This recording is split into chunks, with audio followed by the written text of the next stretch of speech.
विश्रामस्थान कविवरवचसां जीवनं सज्जनानां बीजं ये खड़े रहो, इसे पकड़ के खड़े रहो, गाड़ी भी चालू दो। वो आपको नहीं खुलेगा, अंदर आओ यार।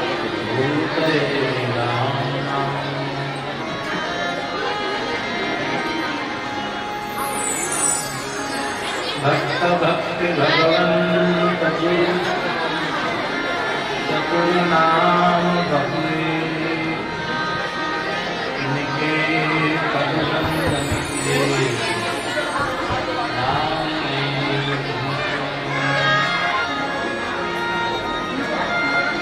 बंदं गुरुपद कृपा सिंधु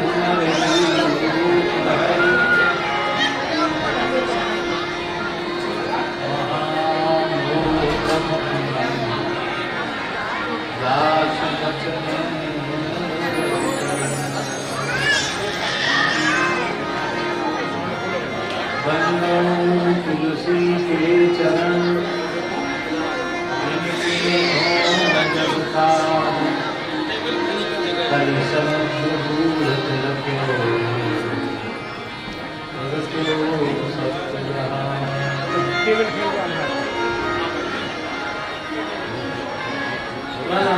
पवन कुमार अलवन पावक ज्ञान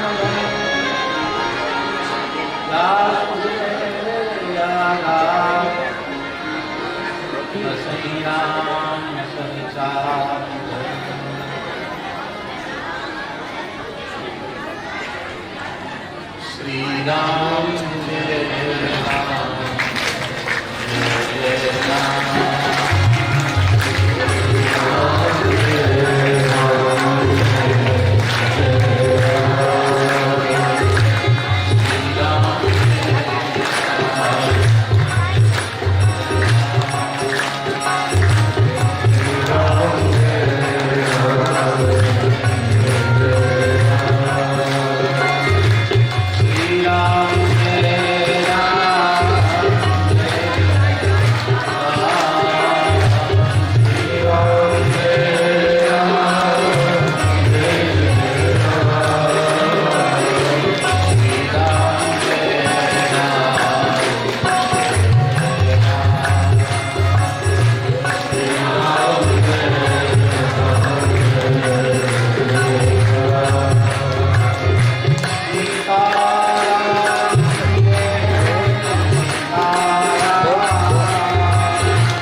कोचा राम राजा सरकार की जय। श्री कुंडेश्वर भगवान की जय। यज्ञेश्वरी जगज्जननी गौ माता की जय। श्री गिरिराज महाराज की जय। श्री वृंदावन बिहारी लाल की जय। श्री यमुना महारानी की जय। सब संतन की जय। सब भक्तन की जय। सब विप्रन की जय। श्री सद्गुरुदेव भगवान की जय। श्री लक्ष्मण जी महाराज की जय। जय जय श्री राम। जय जय श्री सीताराम। हर हर महादेव। हरिशरणम।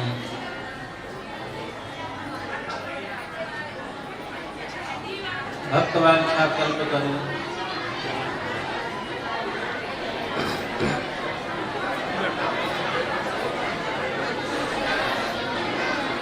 भक्तवत्सल शरणागत वत्सल भगवान श्री हरि की महती कृपा करना से पीतम्बर जनपद के प्राचीन नगर जतारा में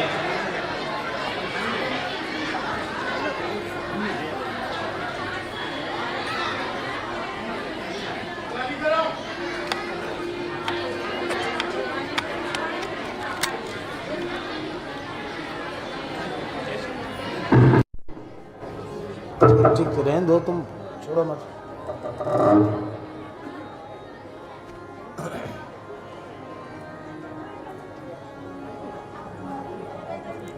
श्री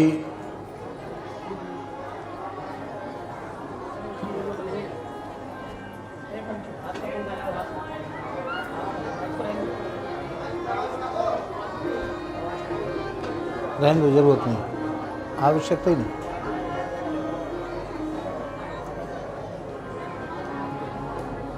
परम भक्त प्रवर पंडित श्री कृष्ण पटेरिया जी के ठाकुर जी के निवास स्थान पर श्रीमद् भागवत की मंगलमयी कथा समायोजित हो रही है।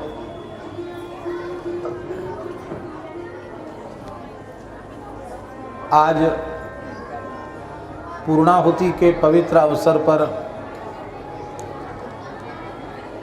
श्री लक्ष्मण जी की चरण सन्निधि से लिधौरा बड़े मंदिर से चलकर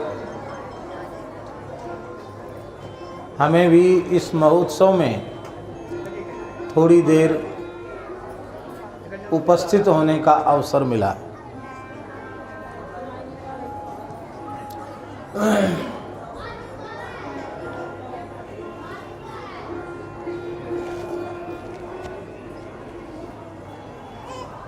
धीर समीर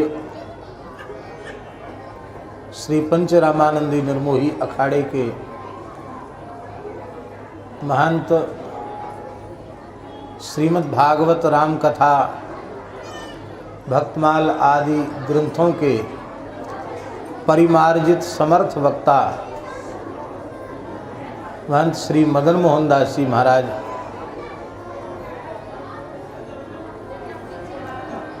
अत्यंत सरस सरल और सुबोध शैली में श्रीमद् भागवत जी की कथा कर रहे हैं। और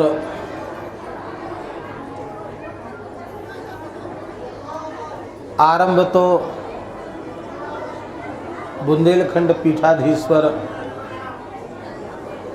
श्री गोवर्धन बैठक के महंत श्री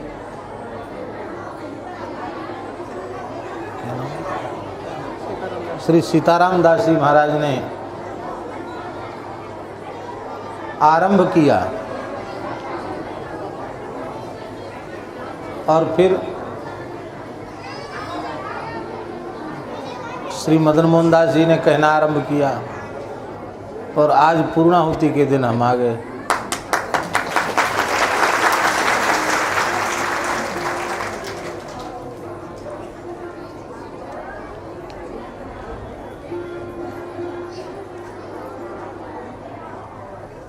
हमारे यहाँ साधुओं में भी पीढ़ी होती है, यहाँ भी 3 पीढ़ी हो गई। सीताराम दास जी, श्री मदन मोहन दास जी और दास। अब सीताराम दास जी के कोई शिष्य और 10-5 मिनट बोल देंगे तो पूरा सनकादिक मंडल हो जाएगा।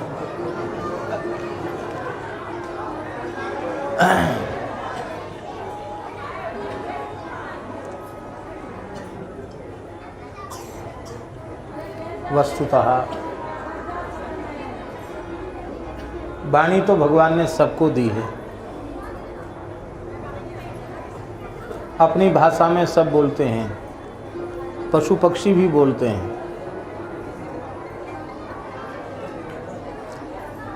लेकिन वाणी कहलाने योग्य कौन है? साभाग्यया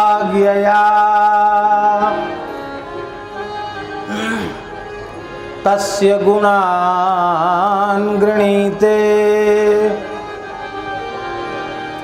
करौ च तत्कर्म करौ मनश्च स्मरेद् वसन्तं स्थिरजंगमेषु शृणोति तत्पुण्यकथा सकर्णः।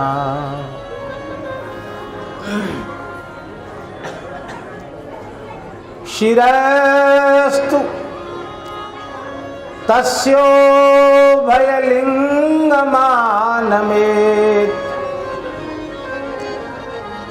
तदेव यत् पश्यति तद्धि चक्षुः अंगानि विष्णो अथ तज्जनानां पादोदकं यानि भजन्ति नित्यम्।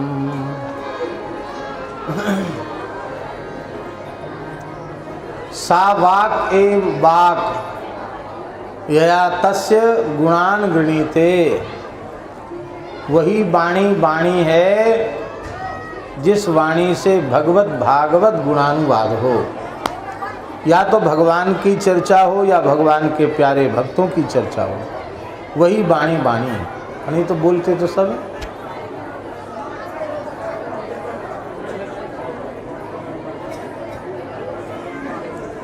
वही हाथ हाथ हैं जो भगवान की और भगवदीय जनों की सेवा में लगे रहे। माता पिता, गौ, ब्राह्मण, संत, सद्गुरु, इनकी सेवा में जो हाथ लगे रहे वे हाथ हाथ हैं।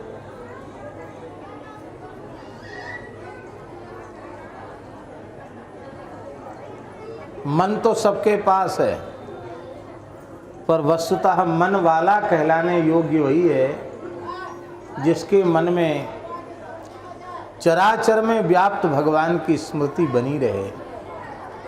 जिधर दृष्टि जाए उधर भगवान की ही सत्ता का अनुभव हो।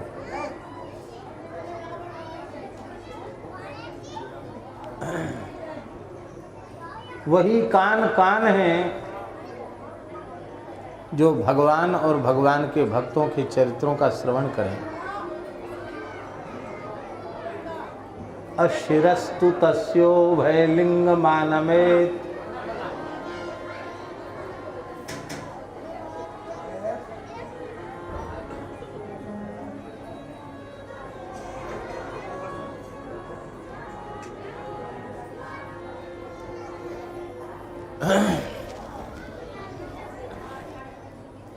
वही मस्तक मस्तक है जो उभयम आनमेत,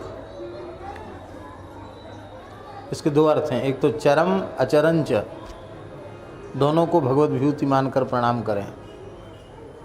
आनमेत का अर्थ है साष्टांगम प्रणमेत, केवल नमेत नहीं, आनमेत, आंग उपसर्ग है। दूसरा अर्थ है उभयम भक्तम भगवंतं च आनमेत, भक्त और भगवान दोनों को प्रणाम करें।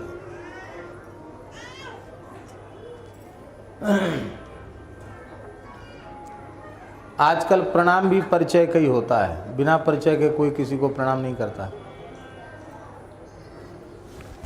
पर शास्त्रों में लिखा है वैष्णव चिन्हों से अलंकृत कोई वैष्णव सामने पड़ जाए और हम उसका अभिवादन न करें तो 1 वर्ष की भगवत सेवा का पुण्य नष्ट हो जाता है।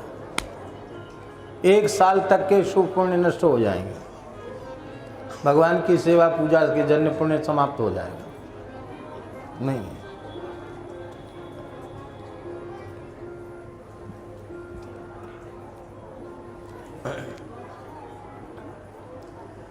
शिरस्तु तस्योभयलिंगम आनमेत, उभयम आनमेत, भगवान और भगवान के भक्तों को प्रणाम करें।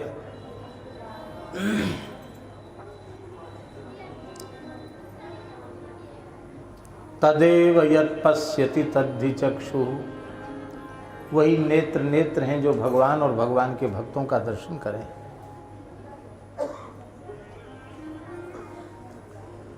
उन भाग्यशाली भक्तों का देह धारण करना सफल है जो नित्य प्रति भगवान एवं भगवान के भक्तों के चरणामृत का पान करते हैं। पादोदकम यानि भजन्ति नित्यम,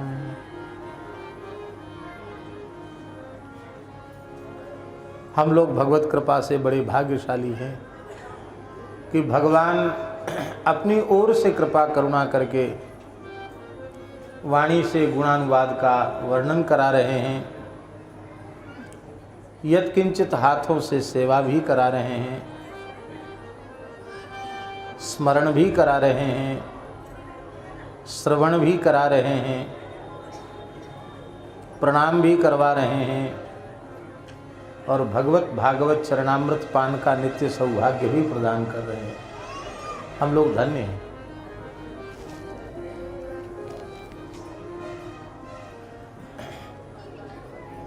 पूरा विश्व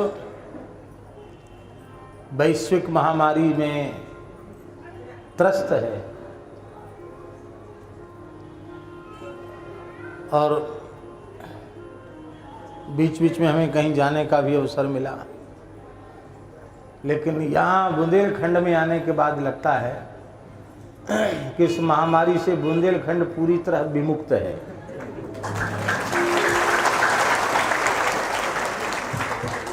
यहाँ आने के बाद पता ही नहीं लगता कि कोरोना किसी कोने में है कि नहीं। इसलिए नहीं लगता कि सब लोगों ने मास्क लगा रखा है और 2 गज की दूरी तो सबने इतनी बढ़िया बना रखी है।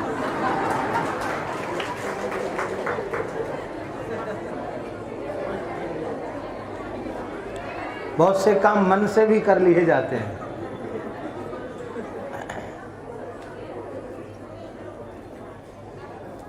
तो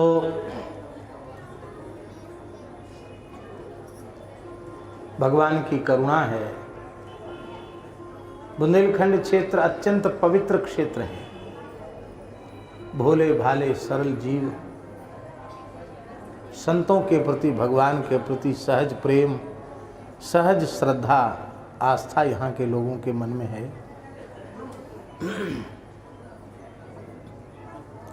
पटेरिया जी, इनकी संतों में खूब श्रद्धा है। संभवतः हम 3री बार आए हैं क्या? जी हाँ, 3री बार हमारा यहाँ आगमन हुआ।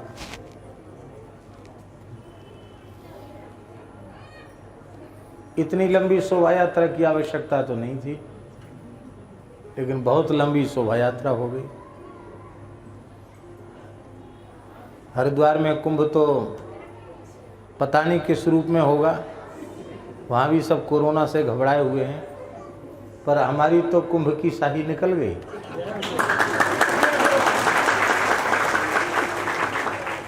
इतने संत और इतने भक्त, यही तो होता कुंभ में होता, और क्या है।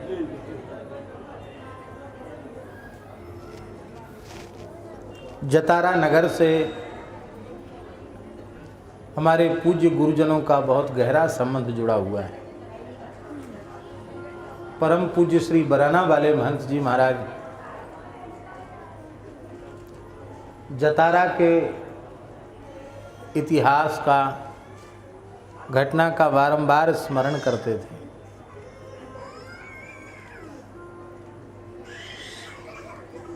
परम पूज्य श्री महंत अनंत श्री समलंकृत श्री शिवनंदन दास जी महाराज, जिन्हें हम नाम नहीं लेते हैं, पूज्य श्री बराना वाले महाराज जी कहते हैं। महाराज जी के जीवन का पहला यज्ञ जतारा में ही संपन्न हुआ, और वो भी झंडा गाड़ के यज्ञ हुआ, ऐसे नहीं हुआ।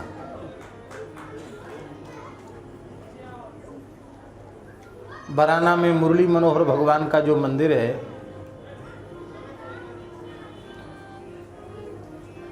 वहाँ की जो ठाकुर जी की खेती है वो जब्त हो गई थी। राजाओं के बनाए मंदिर हैं, वो मिली थी भूमि, वो छीन ली गई शासन के द्वारा। तहसील जतारा ही है, पुरानी तहसील है। अब तो टीकमगढ़ जिले के 2 भाग हो गए, ओरछा निवाड़ी जिला भी बन गया। पुरानी तहसील जतारा है। हम भी बचपन में जब पढ़ते थे तो उसमें जानकारी में तहसील जतारा ये लिखा जाता था, तहसील जतारा, थाना मोहनगढ़, तहसील जतारा, जिला टीकमगढ़, गांव अमुक, ऐसा उसमें लिखा जाता था।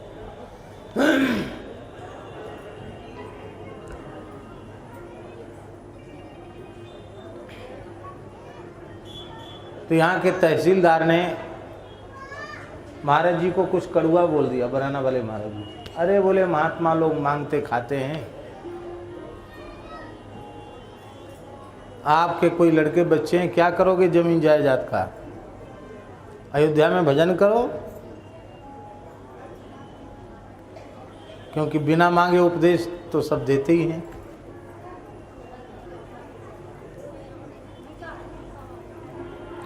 महाराज जी ने कहा, भाई संतों की भूमि है, ठाकुर जी की भूमि है, भगवान की सेवा पूजा नहीं हो रही, हम लोग सेवा पूजा करेंगे तो ठाकुर जी की सेवा पूजा की व्यवस्था कैसे होगी? अरे जिन राजाओं ने मंदिर बनवाए और मंदिर के लिए जमीन लगाई, वो इसलिए लगाई कि भगवान की राग भोग की सेवा होती रहे।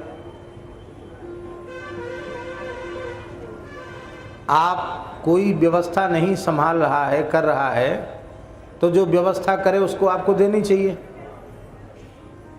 बातचीत हो गई। बोले, महाराज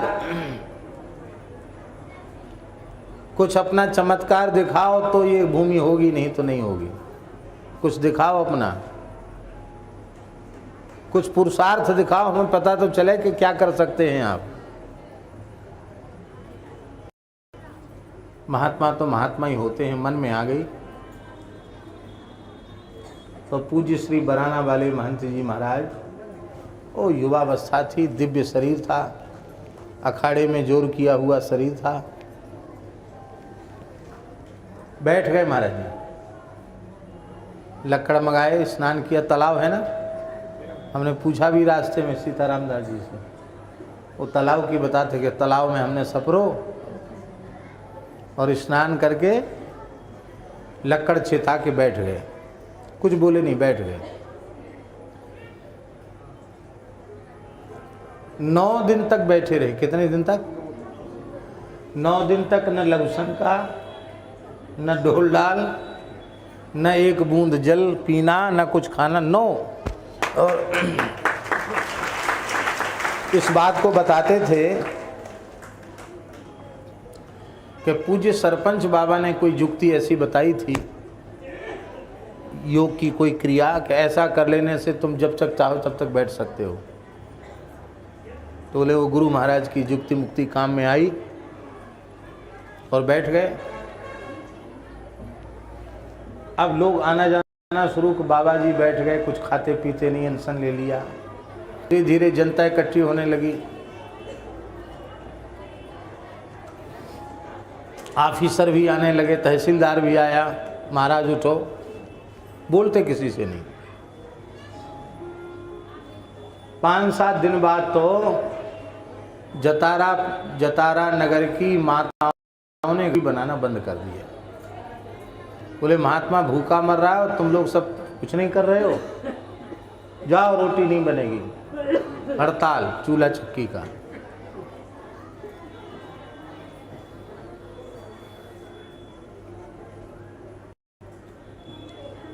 बहुत लोग आए, महाराज बोले ही नहीं,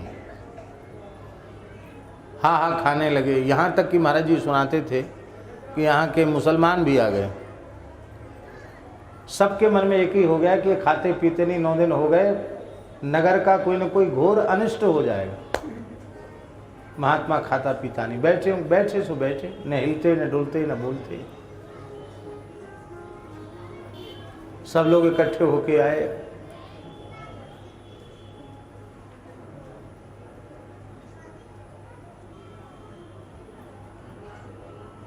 सन मुझे स्मरण नहीं, रामानंद दास जी को स्मरण होगा। किस सन की बात है? 1954 की बात है। कब की बात है? 1954 की। सब रोने लगे, हाहा खाने लगे। कलेक्टर, तहसीलदार, थानेदार, प्रशासन पूरा, सरपंच और जो कुछ उस जमाने में लंबरदार होते थे वो सब जगह जगह के, वो सब महाराज महाराज महाराज, मौन व्रत खोलो, कुछ बताओ तो सही।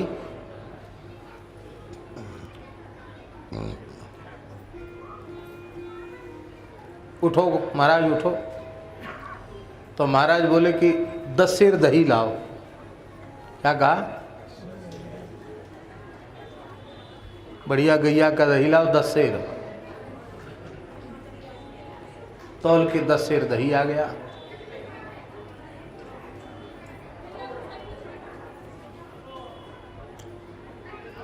नगद 1 लाख रुपया रख के रखो सामने। अब आप विचार करो, सन 54 में नगद 1 लाख रुपए क्या होता है? वो महाराज क्या कह रहा हूँ महाराज, 1 लाख रुपया कहाँ से आएगा? तो बस हो गया, पर ले जाओ दही वही ले जाओ।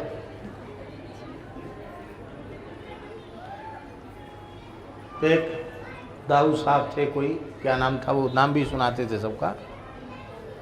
उन्होंने कहा महाराज इतने पैसन को क्या करो? महाराज जी बोले रंडी नचाएंगे। 10-20 गाली सुनाई, बोले रंडी नचाएंगे। तुम्हें अकल नहीं है? साधु से पूछ रहे हो क्या करोगे पैसे? अरे साधु होगा तो क्या करेगा पैसे का? गृहस्थी धन कमाना जानते हैं, पर धन का सर्वोत्तम उपयोग परोपकार परायण सेवा में लगे हुए संत धन का सर्वोत्तम उपयोग जानते हैं। धन का सर्वोत्तम उपयोग क्या हो सकता है?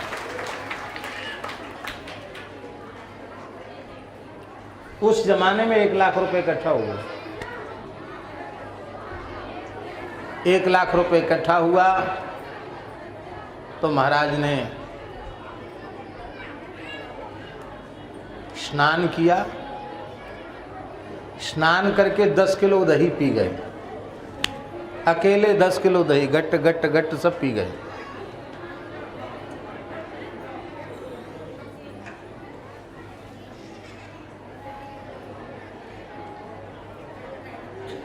शक्कर डाल के फेंट फाट के सब दही पी गए। फिर यज्ञ हुआ। कहते कि जैसे यज्ञ का झंडा गड़ा तो कोई हनुमान जी का शायद मंदिर भी है, क्या है हमें तो भूल गया, बहुत पहले सुनाते थे। तालाब पे कोई हनुमान जी का मंदिर है, हाँ, कोई बाल रूप हनुमान जी भी है क्या? तो उन्होंने कहा महाराज जी ने कि जैसी ध्वजा गड़ी तो रात्रि को खेलते हुए बाल रूप हनुमान जी का दर्शन हुआ।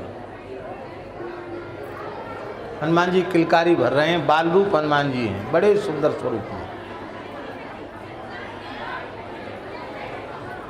कहते फिर कार्यक्रम के नाम पर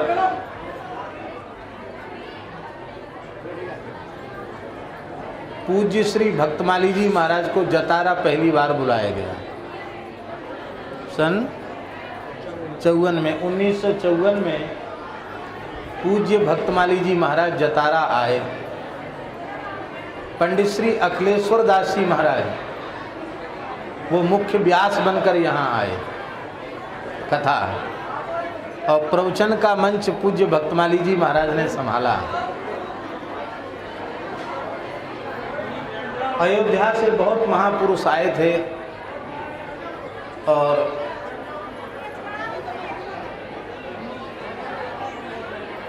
हाथी घोड़ा ऊंट बड़ी बड़ी जमातें, त्यागियों की तपस्वियों की बड़ी बड़ी जमातें भी आई थी।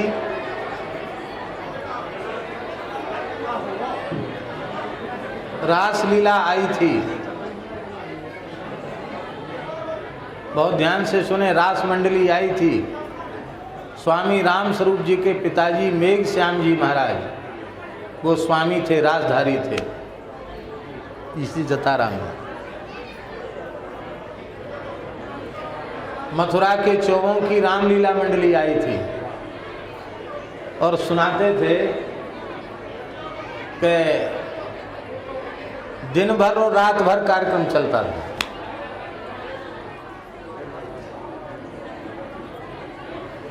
अब 54 का 1 लाख आज का 1 करोड़ से तो ऊपर होगा, है और ज़्यादा हो गया। तो जब जब जतारा की कोई बात आती तो महाराज जी बड़े भावुक होकर के सब सुनाते थे। इसके बाद कलेक्टर आया, बोले महाराज सब जमीन लिख दी बिहारी जी की, बिहारी जी को। आपने कहा कि हमने कहा कुछ दिखाओ, तो आपने दिखा दिया कि आप पूरे पक्के महापुरुष हो, सिद्ध साधु हो, आपने दिखा दिया। चमत्कार को नमस्कार। आप लोग कहेंगे कौन सा मंत्र तंत्र युक्ति थी? कुछ नहीं, यह है केवल गुरु गोविंद की कृपा का बल। क्या अंगद जी में ये सामर्थ्य थी कि त्रिलोक विजयी रावण के सभा में अपना चरण रोप दें और इतनी बड़ी शर्त लगा दें, सुनो राम सीता में हारी, फिरेऊ राम सीता में हारी, इतनी बड़ी शर्त लगा देना? एक प्रकार से अंगद जी के द्वारा की गई यह अनधिकार चेष्टा थी।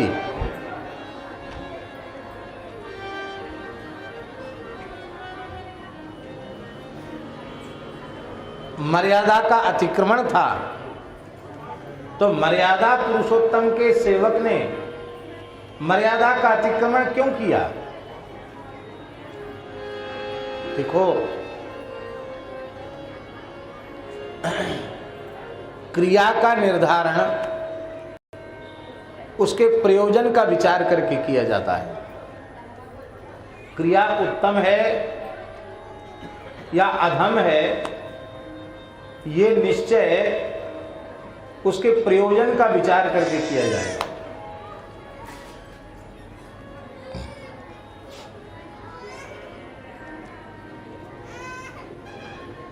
अंगद जी का यह प्रतिज्ञा करने का प्रयोजन केवल इतना ही था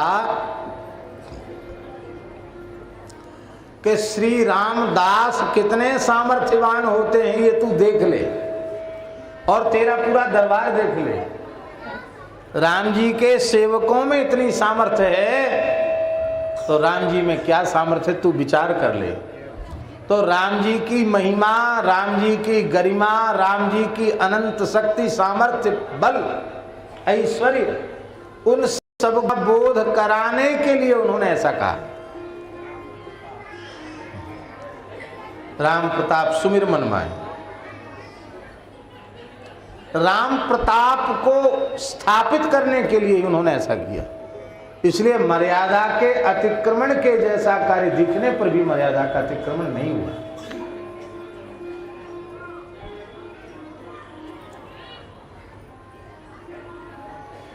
गुरु गोविंद की स्मृति में अनंत बल है।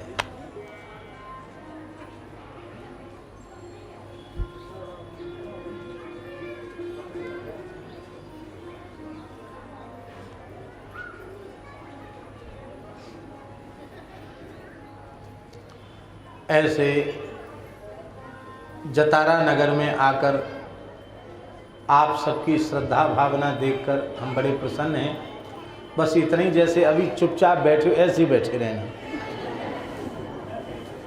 सीताराम दास जी को खुद उठ के जाना पड़ा, तब लोग थोड़े शांत भय हैं, बस ऐसे ही शांत रहें। अब होता क्या है कि एक कोई शोर करता, ए हल्ला नहीं करो, हल्ला नहीं करो, ए हल्ला काय खून कर रहे हो। अब वो एक आदमी हल्ला कर रहा है कि सब मिलके हल्ला कर रहे हैं। कोई एक शोर करता है, वो चुपचाप आप टोको मत, आप बोलो मत, शांत हो जाएगा वातावरण। तो भागवत की कथा भी होनी है और पूर्णा होती है, बहुत सी कथा विशिष्ट भी होगी।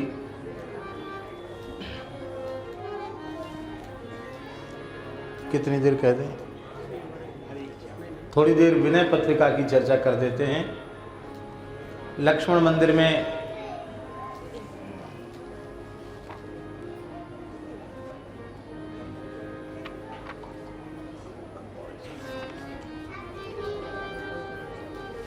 पद संख्या 133 का केवल प्रथम चरण ही हुआ था। इसमें 5 छंद हैं, पहला हुआ था। उसी की थोड़ी संक्षिप्त चर्चा कर देते हैं, जिसमें एक क्रम भी बना रहेगा। पर बात इतनी सी है कि एकदम शांत होकर के श्रवण करना, तभी आपको लाभ मिलेगा। आप लोग कितने भाग्यशाली हैं। इस युग में एक महात्मा का दर्शन दुर्लभ है, पूरा मंच महात्माओं से भरा हुआ है।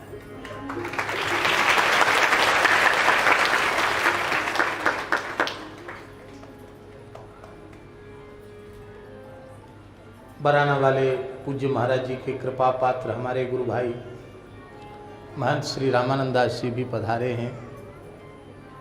श्यामचरण कुंज के महंत श्री शिवराम दास जी महाराज भंडारी जी बाबा भी पधारे हैं। महंत श्री अनिरुद्ध दास जी महाराज, सीताराम दास जी महाराज, गंगा दास जी महाराज,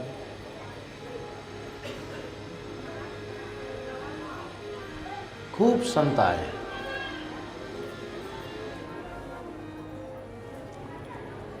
पद संख्या 133 है, बहुत प्यारा पद है।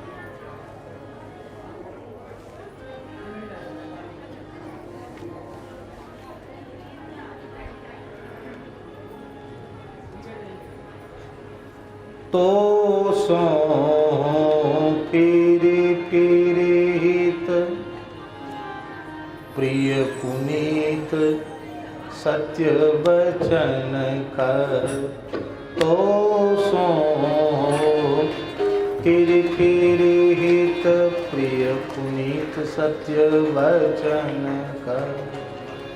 सुनि मन गुनी समुझी क्यों ना सुगम सुमग गहत, सुगम सुमग गहत।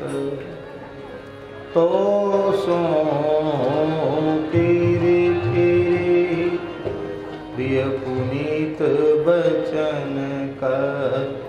तो सो किरकिरि प्रिय पुनीत सत्य वचन कर। सुनी मन गुनी समुझी क्यों न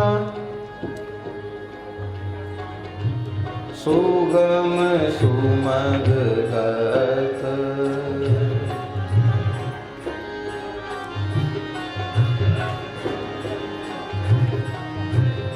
छोटो बड़ो खोटो खरो जग जो जहाँ रहत। अपनो अपने को भलो कहू को न चाहत। विधि लगी लघु कीट अवधि सुख सुखी दुख दहत। पशुलो पशुपाल ईश बांधत छोरत नत। विषय मुद निहार भार सिर कांधे ज्यों बत। यों ही जिय जानी मां सठ तू सांसती सत। पायो के ही घृत विचारु हरिन बारी महत। तुलसी तकुताई शरण जाते सब लत। तो सो किरकिरिहित प्रिय पुनीत सत्य वचन कहत। गोस्वामी श्री तुलसीदास जी महाराज कह रहे हैं, स्वयं को ही संबोधित करते हुए, और स्वयं के संबोधन का प्रयोजन है सबका संबोधन। समष्टि जीव, हे समष्टि जीव, मैं तुमसे फिर माने बारंबार हितकारी वचन कह रहा हूं। देखो, अच्छी बातें हमारे जीवन में कितनी असर कर पा रही हैं,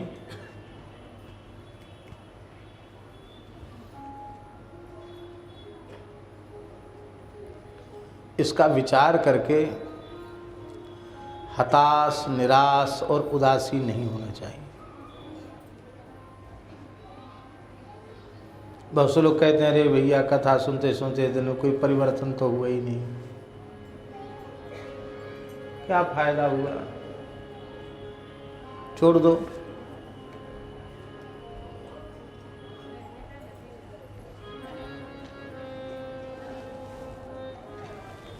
यह जो तुम्हारे चित्त में ग्लानि की अनुभूति हो रही है कि हमसे कुछ नहीं हुआ, यह अनुभूति भी कथा सुनने के कारण हो रही है। हम अच्छी बात नहीं मान पा रहे हैं, हम अपने चरित्र को, हम अपने स्वभाव को, हम अपने जीवन को नहीं बदल पा रहे हैं। ये जो ग्लानि है, ये सत्संग करने के ही कारण हो रही है, अच्छी बातों को सुनने के कारण हो रही है ग्लानि। और जब तक भीतर से ग्लानि नहीं होगी तब तक हमारे जीवन में सुधार नहीं होगा। हमें अपने किए हुए का पश्चाताप होना चाहिए, ग्लानि होनी चाहिए। हम अपराध स्वीकार करें, पहले तो अपराध स्वीकार करें तो उसकी ग्लानि होगी, पश्चाताप होगा, फिर उसका प्रायश्चित्त भी होगा, वह दोष फिर रहेगा नहीं। इसलिए भगवान की कथा सुनना, सत्संग में जाना किसी भी अंश में वह लाभकारी नहीं है, ये बात नहीं कही जा सकती। वो सदा सर्वदा लाभकारी ही है। एक लाभ तो प्रत्यक्ष देख लो, वो तो नगद मिल गया। जितनी देर कथा में बैठे उतनी देर झूठ बोलने से बच गए, लड़ाई झगड़े से बच गए, दुर्व्यसनों से बच गए, छल कपट पाखंड दंभ से बच गए, शांति से एक जगह बैठ गए। इतना लाभ तो तुरंत हो गया।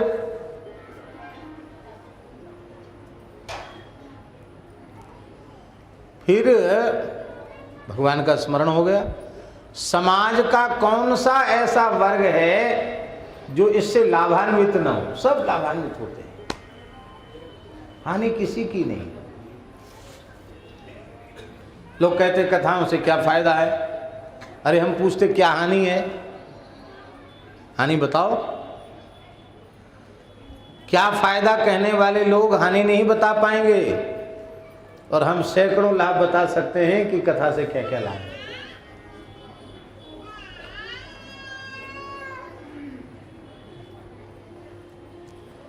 बारंबार अच्छी बातों को कहना चाहिए और सुनना चाहिए। क्यों सुनना चाहिए, कहना चाहिए? इसलिए कहना सुनना चाहिए कि करत करत अभ्यास के जड़मति होत सुजान, रसरी आवत जात ही सिल पर परत निशान। पत्थर कितना कठोर होता है, और कुएं पर जहाँ माताएं पानी भरती हैं तो पहले तो बुंदेलखंड में जो कुआं होते थे, चौपरा, तो चटेल रखी रहती थी, चटेल, मोटी मोटी चट्टान, उसमें भी इतने गहरे गहरे तक छिद्र हो जाते हैं, चिन्ह पड़ जाते हैं। वज्र जैसी शिला में चिन्ह पड़ सकता है अभ्यास के कारण, रगड़ के कारण। तो बार बार इन अच्छी बातों को हम सुनेंगे, कोई एक अच्छी लकीर खिंच जाएगी अच्छी बात की हमारे मस्तिष्क में, हमारे अंतःकरण पर, तो हमारा जीवन बदल जाएगा। इसलिए तोसों हो फिर फिर कहत। इसलिए मैं तुमसे बार बार कहता हूं, क्योंकि एक बार में तो तुम्हें असर ही नहीं होगा। इतनी जड़ता तुमने लाद रखी है अपनी बुद्धि पर, तुम्हारी बुद्धि पत्थर के समान जड़ हो रही है। बार बार कहने पर ही उस पर प्रभाव पड़ेगा। तो सो हो फिरी फिरी हित,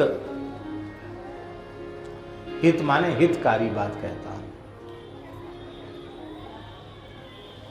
कल हम इसकी व्याख्या कर चुके हैं। जीव का परम हित लौकिक पारलौकिक किसी भी वस्तु की प्राप्ति में इसका परम हित नहीं है। संसार की चाहे जो वस्तु प्राप्त कर ले, चाहे जितना धन, चाहे जितनी विद्या, चाहे जितना यश, चाहे जितनी कीर्ति, चाहे जितने पद प्रतिष्ठा, कुछ भी प्राप्त कर ले, संसार की किसी भी उपलब्धि से जीव के हित का कोई संबंध नहीं है।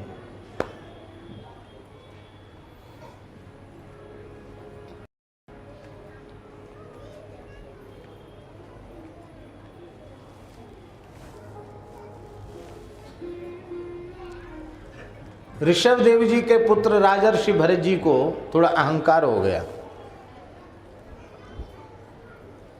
कि मैं इतना शीलवान, गुणवान, धर्मनिष्ठ हूँ, यशस्वी हूँ कि मेरे नाम से इस देश का नाम बदल गया।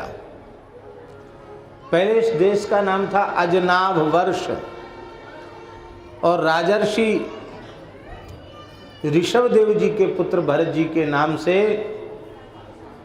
भागवत जी में लिखा है यत आरभ्य भारत मिति व्यपदिशन्ति। उनके राज्यकाल से इस देश का नाम भारतवर्ष पड़ा। 1 करोड़ वर्ष तक शासन किया था उन्होंने। कितने वर्ष तक? 1 करोड़ वर्ष तक शासन किया था। पूरे सप्तद्वीपवती पृथ्वी के एक छत्र सम्राट के रूप में। मन में फूले नहीं समा रहे थे कि मेरे नाम से भारतवर्ष हो गया। भगवान ने प्रेरणा की, नारद जी पधारे, सत्संग होने लग गया। महाराज धन्य है, आपकी कीर्ति ने तो देश का नाम ही बदल दिया। कहाँ अजनाभ वर्ष था, अब भारतवर्ष हो गया। बोले हाँ महाराज, आपकी कृपा है, आपका ही प्रभाव है। फिर धीरे धीरे कहीं न कहीं छुपी हुई प्रशंसा की बात तो उजागर हो ही जाती है। तो भरत जी ने कहा कि आप तो दीर्घजीवी ऋषि हैं, पूरे ब्रह्मांड में बहुत लंबे काल से विचर ही रहे हैं। आपके इस सेवक के जैसा प्रतापी कोई चक्रवर्ती सम्राट हुआ क्या? था उनका भीतर का अहंकार ही। नारद जी हंसने लगे, बोले वो समय तो पता नहीं है, कितना लंबा समय बीत गया, कितनी बार सृष्टि बनी बिगड़ी। एक बात जरूर हमने अपने पिता ब्रह्मा जी से सुनी है कि जो सप्तद्वीपवती पृथ्वी का एक छत्र सम्राट होता है, उसका नाम सुमेरु पर्वत पर लिख दिया जाता है। तो अब तक कितने चक्रवर्ती सम्राट हुए,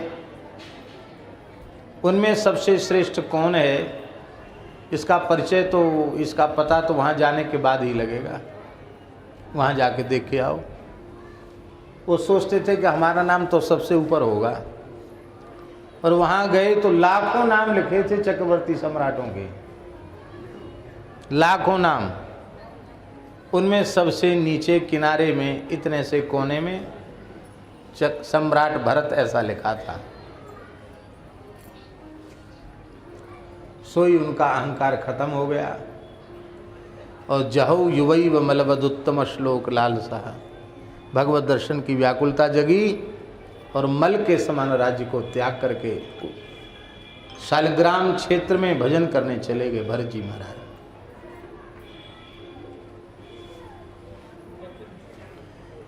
यह हम इसलिए कह रहे हैं कि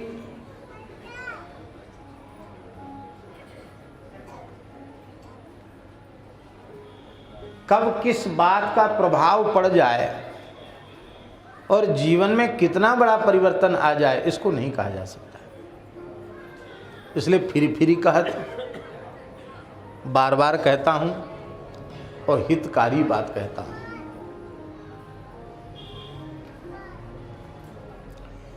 संसार में कोई हितकारी बात कहने वाला नहीं है।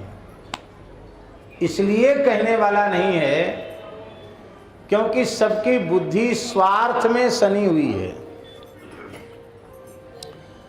स्वार्थ में सनी हुई बुद्धि वाले लोग वो हित की बात भी वही कहेंगे जिससे उनके स्वार्थ की पूर्ति का संबंध होगा। स्वार्थ की पूर्ति का संबंध नहीं होगा तो उनको क्या लेना है हितकारी बात सुना करेंगे।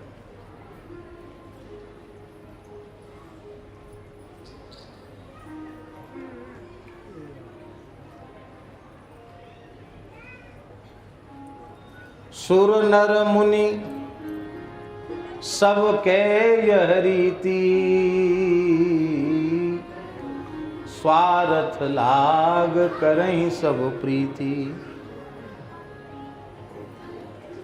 ऋषि मुनियों का दर्जा अलग है और हरिभक्तों का दर्जा इनसे भी अलग है। ऋषि मुनि भी स्वार्थ लाभ करें सब प्रीति, पर हरिभक्ति परायण भगवान के प्राण प्यारे भक्त संत महापुरुष वे तो हेतु रहित जग जुग उपकारी, तुम तुम्हार सेवक असुरारी। ये इनमें स्वार्थ की गंध होती ही नहीं है। श्री हरि और श्री हरिदास इनमें स्वार्थ की गंध नहीं होती है। वे जीवों का परम हित ही चाहते हैं। इसलिए भैया हितकारी बात तो हरि, गुरु और संत इन तीन के द्वारा ही बताई जा सकती है, चौथा कोई नहीं है। माता पिता अपनी संतान के हितैषी होते हैं, इसमें कोई संदेह नहीं है।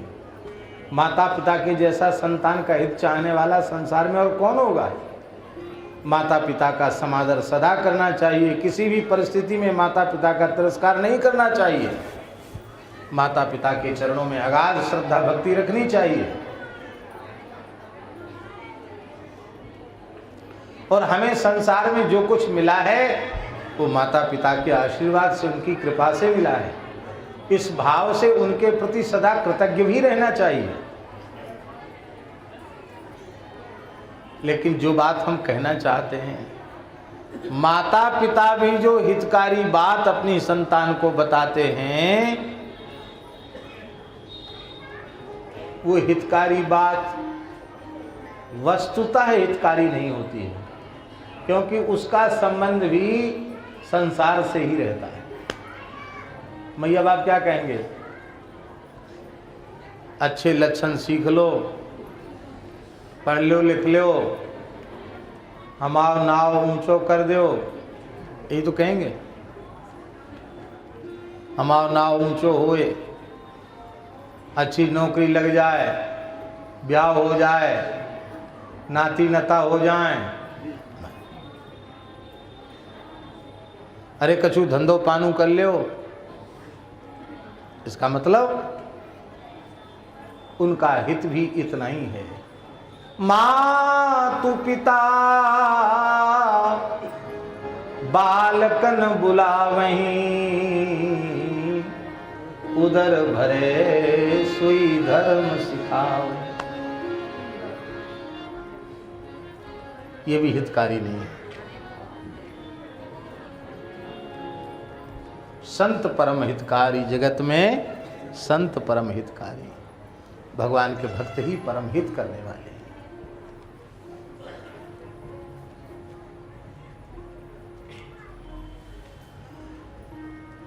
बंदूक की गोली भले ही व्यर्थ चली जाए, पर संत की बोली व्यर्थ नहीं जाती।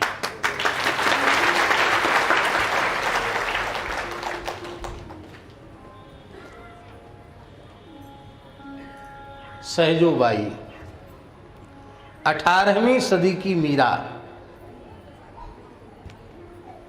15वीं 16वीं सदी की मीरा को तो सब जानते ही हैं।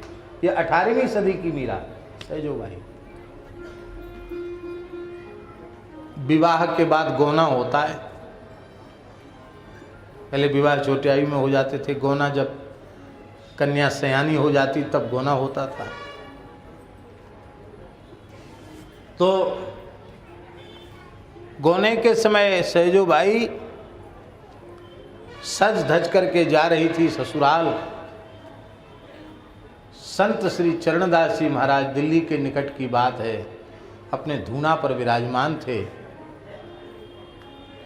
उसने इच्छा व्यक्त की कि मैं बाबा जी को प्रणाम करके जाऊं। पालकी उतार दी गई और सहजोबाई नई बहू के रूप में बाहर आई और उसने अपना मस्तक संत के सामने भूमि में रखा, प्रणाम किया, कहा बाबा आज्ञा हो, मैं ससुराल जा रही हूँ। आप आशीर्वाद दीजिए। पता नहीं श्री चरणदास जी महाराज किस मस्ती में थे। उन्होंने कहा, जाना है रहना नहीं, जाना है रहना नहीं, मरना विश्वास। जाना है रहना नहीं, मरना विश्वास।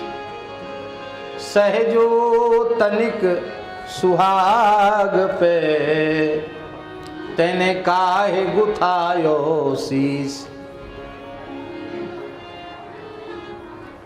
अरे तू कहती मैं जाऊंगी, यहां रहने कौन आया है? सबको तो जाना है, मरना तो पड़ेगा। ये ध्रुव सत्य है कि मरना विश्वास। फिर इस देव दुर्लभ मानव जन्म को विषय भोग में क्यों गमा रही है? सहजो बिटिया, सहजो तनिक सुहाग पे, तेने काहे गुथायो शीस।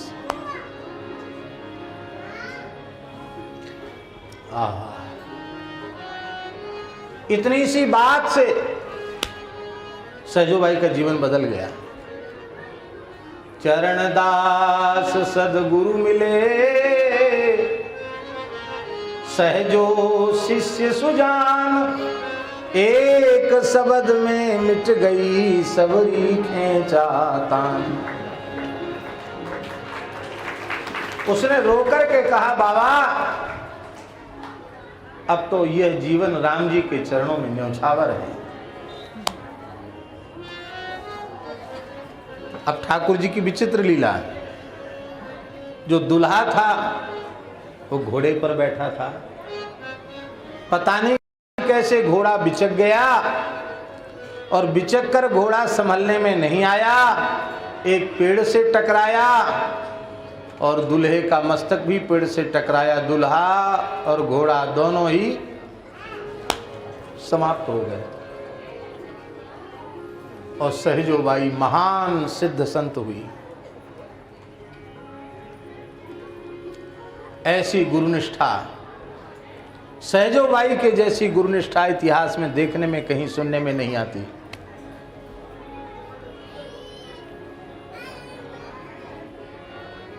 एक पद में कहती, गुरु न तजू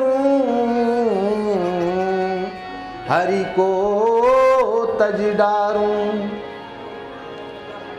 श्री गुरु सम नहीं हरि न विचार। वो कहती है कि ठाकुर जी और गुरु जी दोनों एक साथ खड़े हों और हमसे पूछा जाए कि एक का चुनाव करो, तो गुरु जी को नहीं छोड़ूंगी, भगवान को त्याग दूंगी, पर गुरु जी को नहीं त्यागूंगी। ऐसी गुरुनिष्ठा, अद्भुत गुरुनिष्ठा।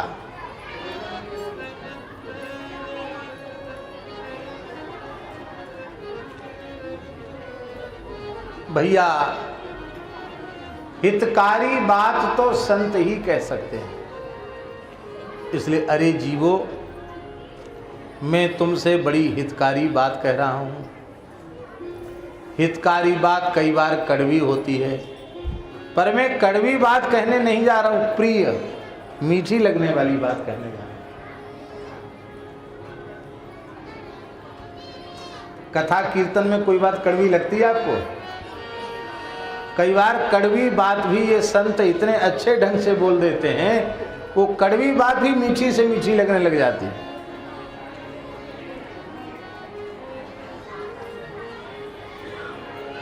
मैं हितकारी बात कह रहा हूं, प्रिय लगने वाली बात कह रहा हूं, और पुनीत पवित्र बात कह रहा हूं।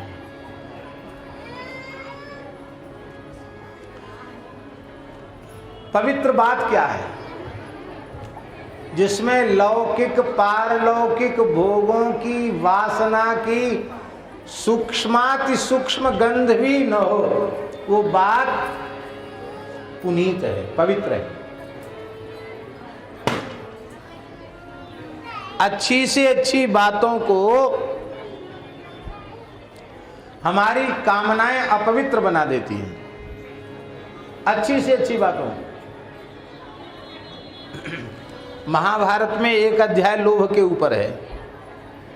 उसमें लिखा हुआ है कि यज्ञ, जप, दान, तप, तीर्थ यात्रा, इन और योग, इन 6 साधनों की बड़ी भारी महिमा है। लेकिन जब मनुष्य की बुद्धि में लोभ समाया हुआ होता है तो ये 6 साधन पाखंड धर्म बन करके रह जाते हैं, उसका कोई कल्याण नहीं होता इनसे।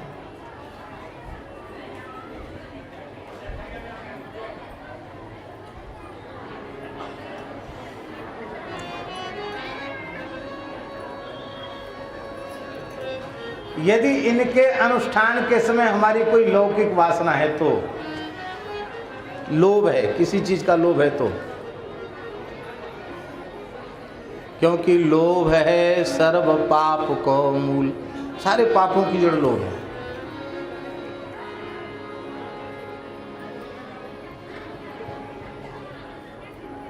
इसलिए पुनीत बात, अत्यंत पवित्र बात, बहुत पवित्र बात है।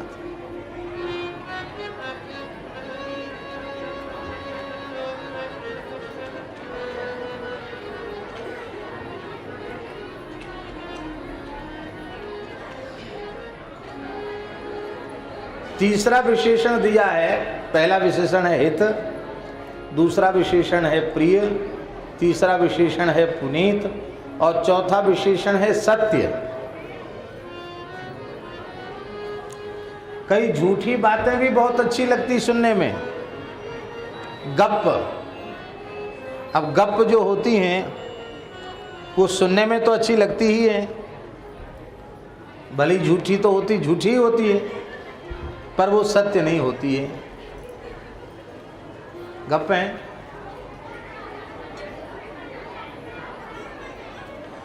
तो मैं तुमसे हितकारी बात कह रहा हूं, प्रिय लगने वाली बात कह रहा हूं, पवित्र बात कह रहा हूं और सत्य बात कह रहा हूं। और मैं कह क्या रहा हूं? सुनी, मन, गुनी, समुझी। तूने सुना है, उन सत्य बातों को तूने सुना है, मनन भी किया है, गुना भी है, समझा भी है। लेकिन सुनने के बाद भी, मनन करने के बाद भी, निधिध्यासन करने के बाद भी, समझ लेने के बाद भी आश्चर्य है, इतना सुगम और इतना सरल जो प्रभु प्राप्ति का मार्ग है, भगवत प्राप्ति का मार्ग है, जीव के कल्याण का सहज मार्ग है, राजमार्ग है भगवत प्राप्ति का, भागवत धर्म। इस भागवत धर्म के पथ का पथिक तू क्यों नहीं बन रहा है?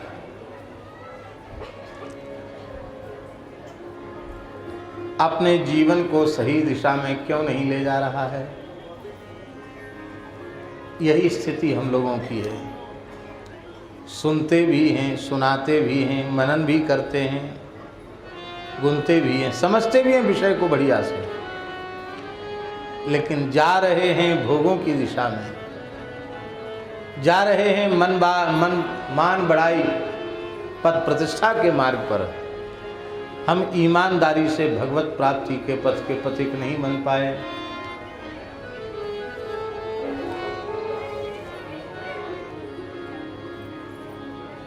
छोटो बड़ो खोटो खरो, जग जो जहाँ रहत,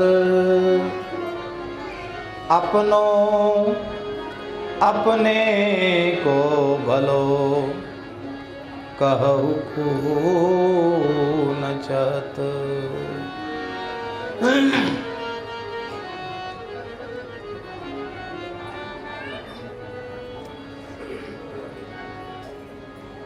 संसार में छोटे से छोटा व्यक्ति, तुच्छ से तुच्छ व्यक्ति,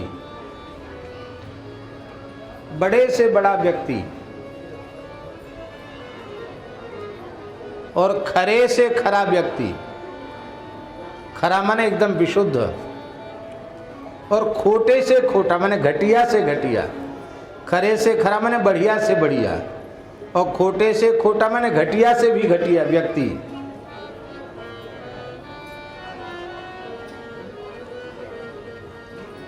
जो जहां अपने प्रारब्ध कर्म का भोग करने के लिए संसार में व्यवहार कर रहा है, वह भी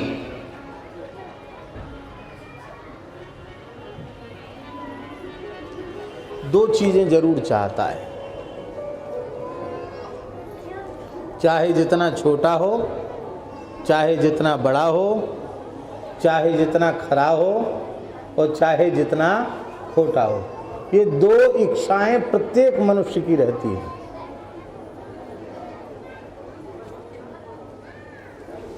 अपना भला हो और अपनों का भला हो। क्या? अपना भला हो और अपनों का, स्वयं का हित हो और जिसे वो अपना मानता है उनका भी भला हो।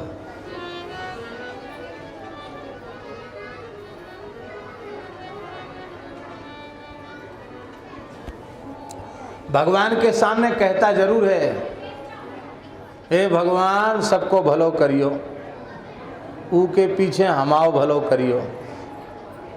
पर उस सबका भला कहने में भी वही होता जो हमारे अपने हैं। भगवान खुल के पूछें कि जिससे तुम्हारी लड़ाई चल रही है उसका भी भला करें, अरे नहीं नहीं उनका भला नहीं करना, उनका तो बुरे से बुरा करो, वहां हमारी पुल पट्टी खुल जाएगी।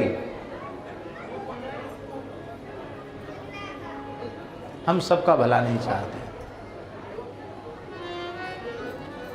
अपना भला चाहते हैं और अपनों का भला चाहते हैं। भैया अपना भला भी भगवान के भजन में है। सर्वतो भावेन हरिगुरु संतों के आश्रित होकर, शरणागत होकर निरंतर भजन करने में ही हमारा अपना भला है, और जो हमसे जुड़े हुए हैं उनका भी भला इसी में है। इसलिए गोस्वामी जी ने कहा, राम ही भजहि ते चतुर नर। जो भगवान का भजन करते हैं वे ही चतुर हैं। नीतिकारों ने कहा, इष्टम धर्मेण योजयेत। जो अपना प्रिय हो, इष्ट हो, संबंधी हो, उसको धर्म से जोड़ना चाहिए, भगवान से जोड़ना चाहिए।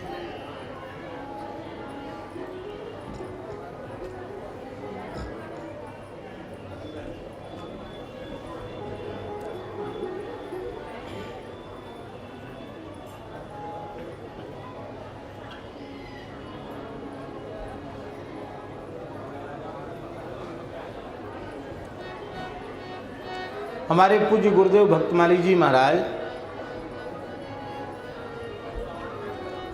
पहले दीक्षा नहीं देते थे। इस क्षेत्र में तो बहुत समय से आए, 54 से आ रहे हैं, दीक्षा नहीं देते किसी को भी।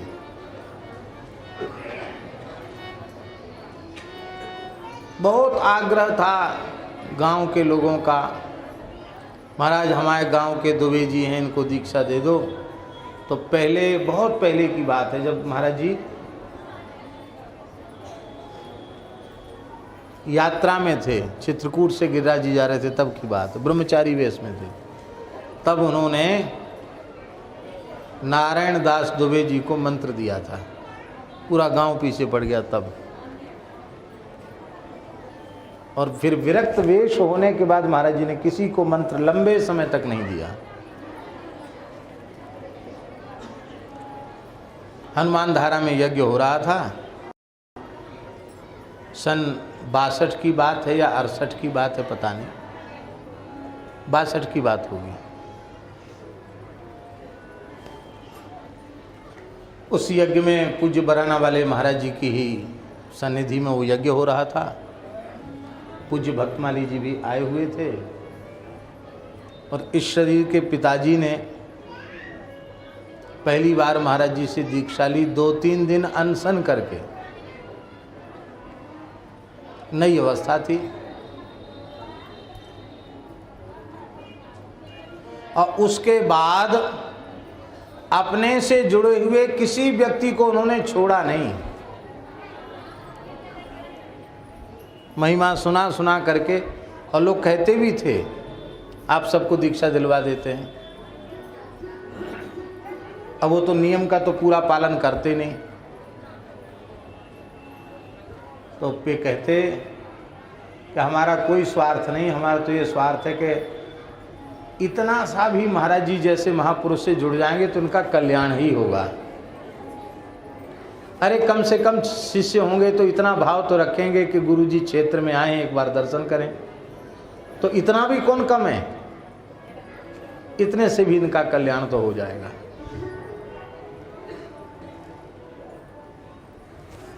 तो महाराज जी इस बात को कहते थे, कभी कई बार एकांत में कहते थे, राम स्वरूप जी ने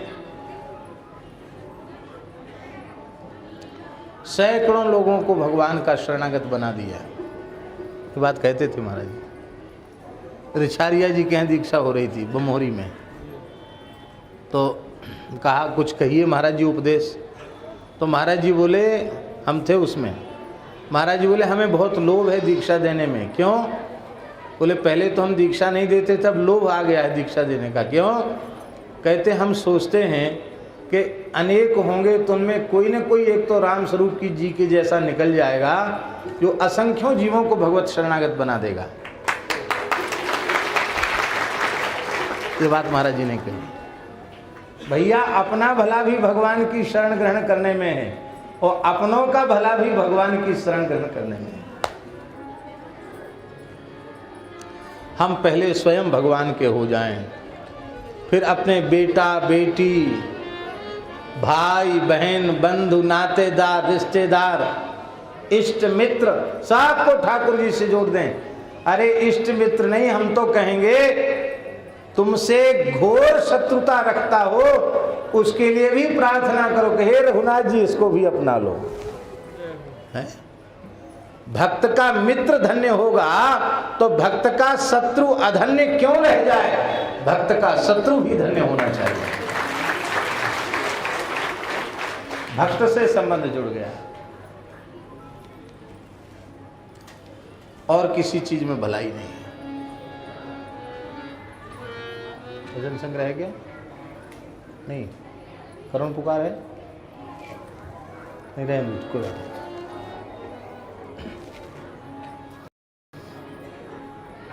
तो सो बैठ जाओ। छोटो बनो खोटो खरो जग जो जहाँ रहत अपनो अपने को भलो कहु को न चाहत। अपना भला और अपनों का भला कौन नहीं चाहता है? चाहते हो तो पूरे कुटुंब परिवार के सहित भगवान के शरणागत। खेती पाती नौकरी चाकरी व्यवसाय जो भगवान ने दिया वो सब करो, लेकिन सब करते हुए भजन मत छोड़ो। प्रतिज्ञा पूर्वक मस्तक पर ऊर्ध्व पुंड धारण करो, गले में तुलसी धारण करो, चलते फिरते उठते बैठते सोते खाते पीते जगते श्री राम नाम का जप करो, नित्य थोड़ी देर कथा सुनो, नित्य कीर्तन करो, सब काम करो, कोई मना नहीं। शतम विहाय भोक्तव्यम 100 काम छोड़कर भोजन करो। भोजन के बिना शरीर नहीं चलेगा। 100 काम छोड़कर भोजन करो। सहस्रम स्नानमाचरेत्, 1000 काम छोड़कर स्नान करो। इसलिए कहना पड़ा, नहीं तो बिना नहाए लोग खाने लग जाएंगे। इसलिए कहा 100 काम छोड़ के स्नान करो और 1000 काम छोड़कर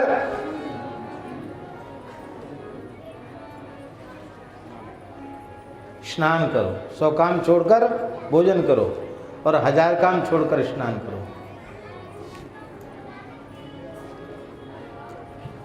सहस्रम स्नानमाचरेत्, और क्या करो? लक्ष्यम विहाय दातव्यम, 1,00,000 काम छोड़कर दान करो।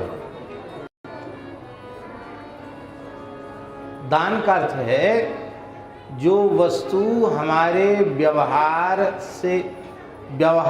के निर्वहन के लिए अत्यंत उपयोगी है, अत्यंत आवश्यक है, उससे अतिरिक्त जो भी वस्तु है और उस वस्तु का जिन लोगों के पास अभाव है, उनके याचना के बिना उनको दे देना, यह है उत्तम दान की परिभाषा। लक्ष्यम विहाय दातव्यम, और क्या करें? कोटिम त्यक्त्वा हरिम भजे,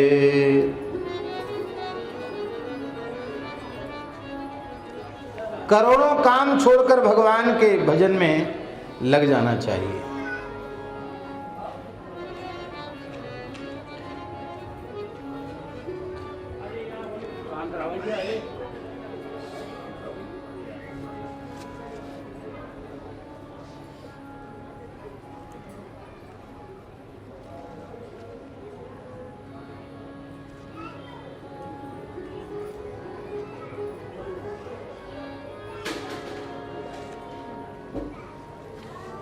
करोड़ों काम छोड़कर भगवान का भजन करना चाहिए।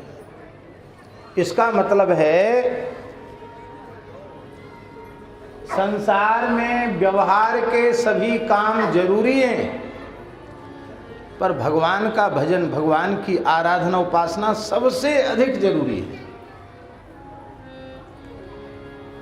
खाना पीना सोना छूट जाए पर भगवान का भजन न छूटे। सब छूटे पर भगवान का स्मरण न छूटे, भगवान का भजन न छूटे, ये बात।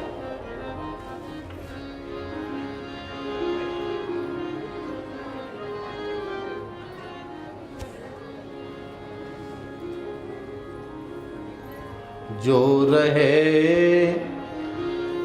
रह जान दे, जो रहे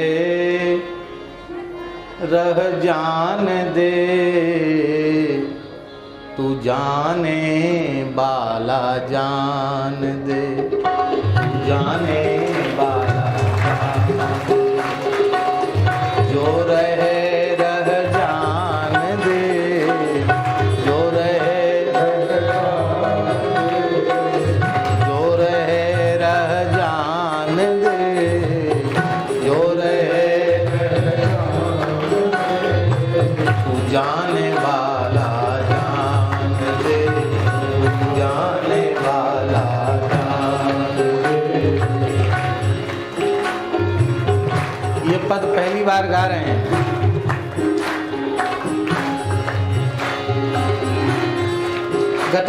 गतासूश्च नानु शोचन्ति पंडिता, जो रहे जान दे। ये काम रह गया, ये काम रह गया, रह जाने दो, कोई बात नहीं, छोड़ो। जो जाने वाला है उसको जाने दो, जो रहने वाला है उसको रहने दो। जो रहे रह जान दे, जो रहे रह जान दे, जाने वाला जान दे, जाने वाला जान दे। तेरे बस में कुछ नहीं है, तेरे बस में कुछ नहीं है, बस में कुछ नहीं है, तेरे बस में कुछ नहीं है। क्यों रहा तू जान दे, क्यों रहा तू जान दे। तेरे बस में कुछ नहीं, फिर अपनी जान क्यों दे रहा है? क्यों रहा तू जान दे, क्यों रहा तू जान दे। जो रहे रह जान दे, तू जाने वाला जान दे। जो रहे रह जान दे, तू जाने वाला जान दे।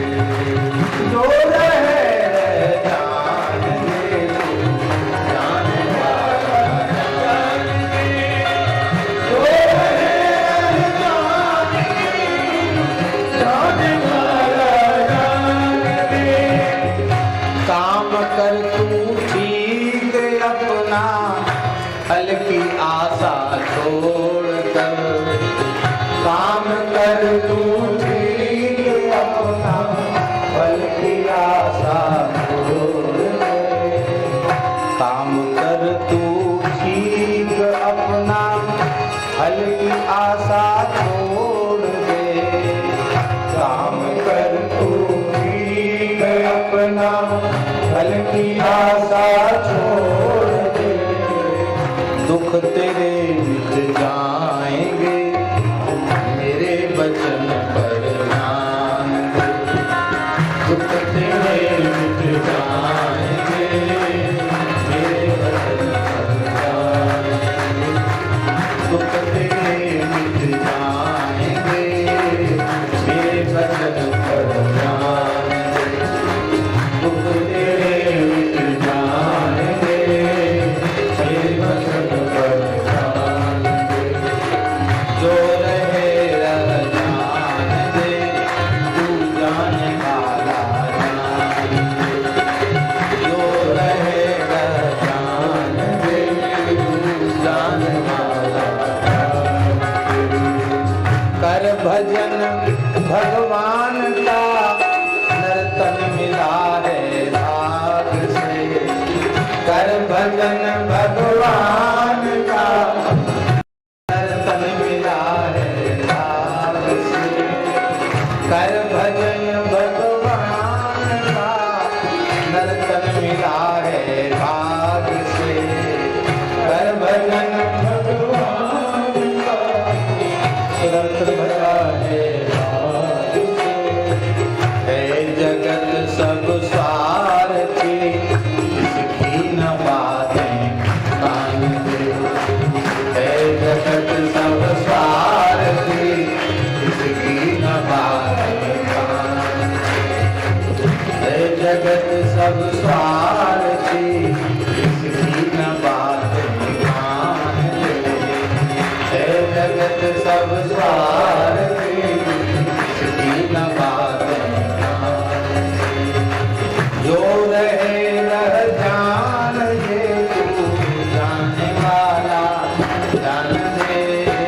जो रहे रह जान दे, जाने वाला जान दे। जो रहे रह जान दे, तू जाने वाला जान दे।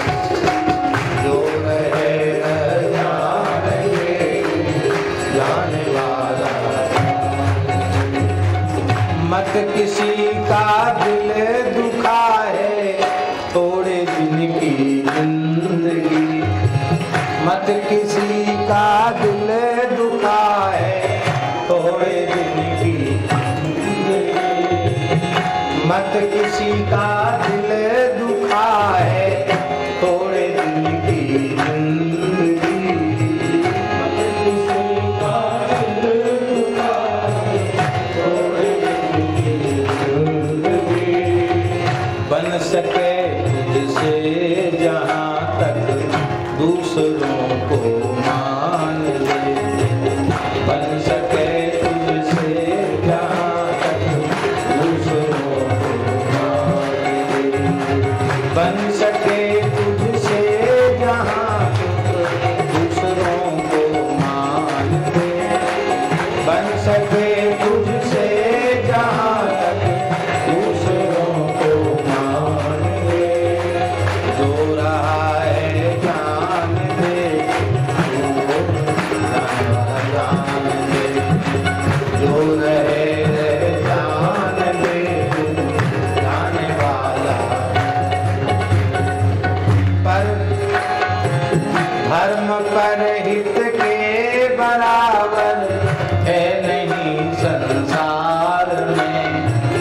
धर्म पर हित के बराबर है नहीं संसार।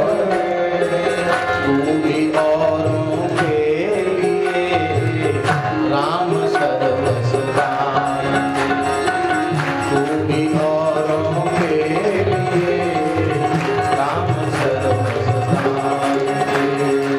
जो रहे रह जान दे तू, जाने वाला जान दे।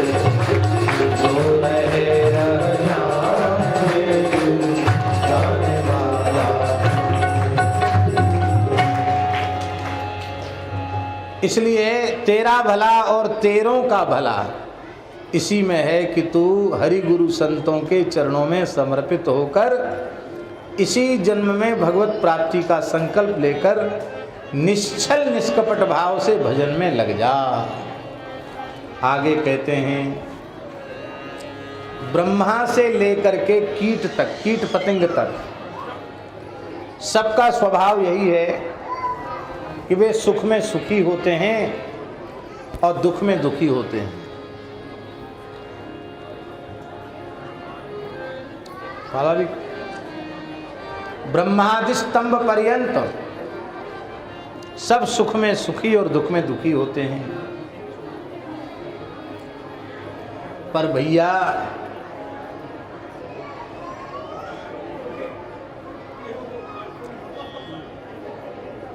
जैसे पशुपालक जिसको बांधता है, पशु को उसको बांधता है, और जिस पशु को खोलता है वही मुक्त होता है। ऐसे ही तुलसीदास यह जीव मोह रजू, जेहि बांधो सोई छोरे। यहाँ समय व्याख्यान का नहीं है। नस्योद्वत यस्य वसे च लोका, पंचम स्कंद में कई जगह ये बात आई है। जैसे खलिहान में बैलों को मूसिका बांध के घुमाया जाता है दाएं, ऐसे ही ये संसार खलिहान है, परमात्मा इसकी बीज का थूमा है, वेद रूपी रस्सी है, सब बंधे हैं। फल भोगने में सब पराधीन है, सबके मुंह पे मूसिका लगा हुआ है। सबके पीछे भगवान हाँक रहे हैं सबको।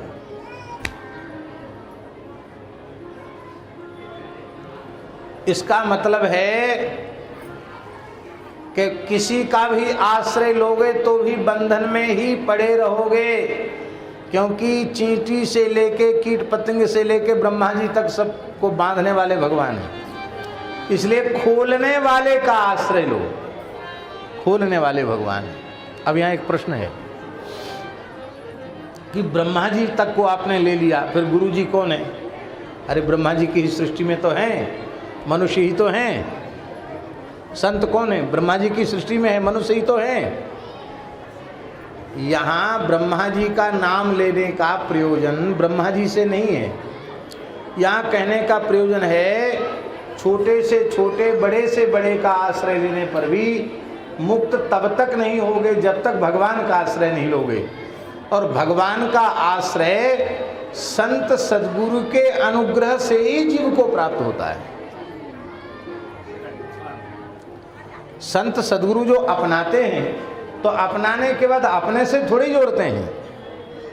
ऐसा तो नहीं कहते कि तुम हमारे नाम का जप करो, तुम हमारा ही ध्यान करो, ऐसा तो नहीं बोलते हैं। भगवान का नाम कान में सुनाते, ये तुम्हारे इष्ट देव हैं, ये तुम्हारा मंत्र है, ये जप करो, ऐसा करो। तो वो अपने से नहीं जोड़ते, भगवान से जोड़ते हैं।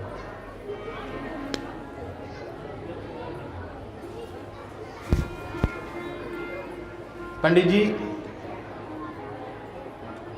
ब्याह पढ़ने वाला पुरोहित,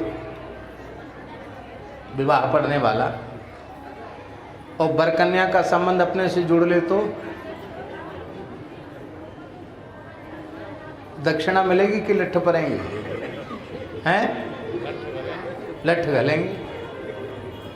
हाँ, वो कहे कि हमने कराया है तो हम संबंध अपने से जोड़, महाराज लठ पड़ेंगे उसके ऊपर। वस्तुतः गुरु तत्व का जो कार्य है वह जीव कन्या के समान है। भगवान एकमात्र पति हैं, सबके प्राणपति, और गुरु जी गुरु की पुरोहित की भूमिका निभा करके वो पाणी ग्रहण भगवान से कराते हैं। तो अपने से संबंध नहीं जोड़ते हैं। एक और बात सुन लो, आओ महाराज जी, एक और बात सुन लो मदन मुंदास जी। वो एक और बात ये है कि संबंध विवाह कराने के बाद फिर वर कन्या के पीछे भी नहीं लगे रहते हैं। लगे रहते हैं क्या? ब्याह पड़ा है, छुट्टी, जिसका जिससे संबंध करा दिया अब गए, अपनी दक्षिणा ले गए। ऐसे ही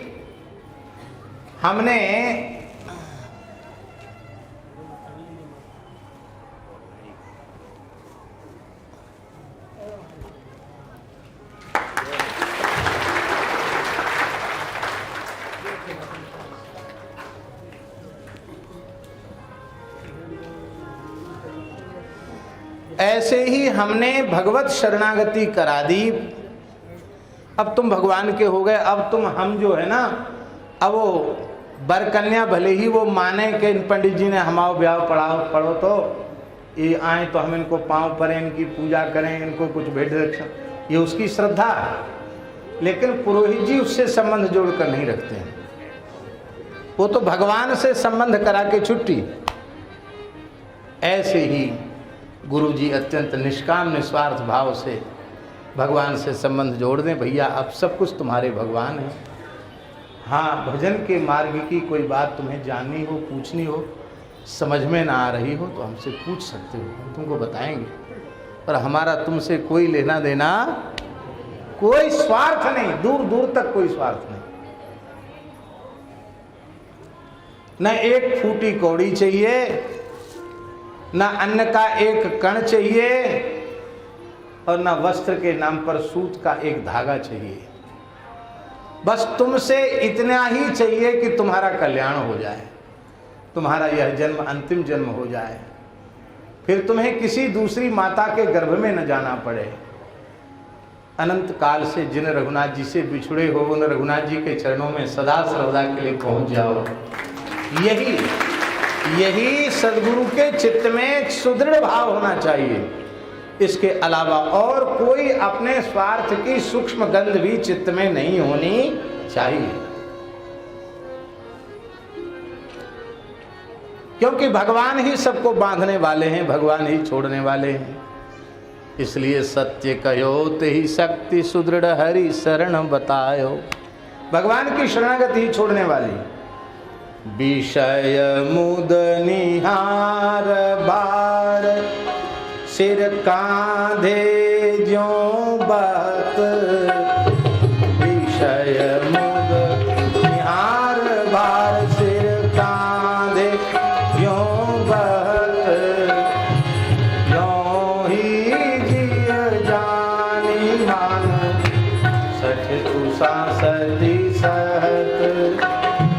सठ तू सांसती सहत। ओ सोही फिरी फिरी हित।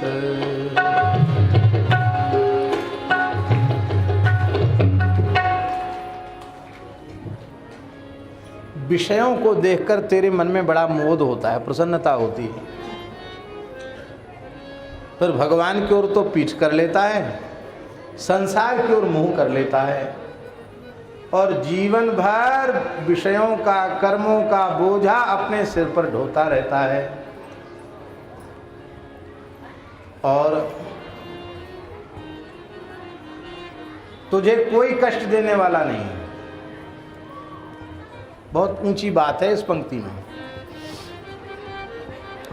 भगवान कष्ट देने वाले थोड़े ही हैं, भगवान तो कष्ट हरने वाले हैं। ग्रहों ने भी कुछ बिगाड़ा नहीं, ग्रह भी कष्ट वष्ट देने वाले नहीं है। न ये सुख देने वाले हैं, न ये दुख देने वाले हैं। तू यदि अपने चित्त में भोगों का लालच त्याग दे और ईमानदारी से भगवान के भजन में लग जाए तो सुखी हो जाएगा। फिर चाहे जैसी कुंडली बनी रहे उससे कोई लेना देना नहीं। लेकिन तू ये करना नहीं चाहता, इसलिए सठ तू सांसति सहत, इसलिए अरे सठ तू कष्ट सह रहा है। ग्रहजन्य पीड़ा, राजजन्य पीड़ा, परलोक में यमदूतों के द्वारा दी गई पीड़ा को तुझे सहन करना पड़ रहा है। अरे भैया तू विचार कर,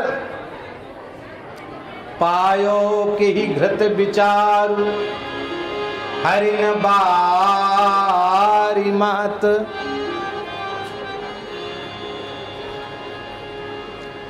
अरे तू विचार करके तो देख, हरिन बारी, हरिन बारी का अर्थ है मृग तृष्णा का जल।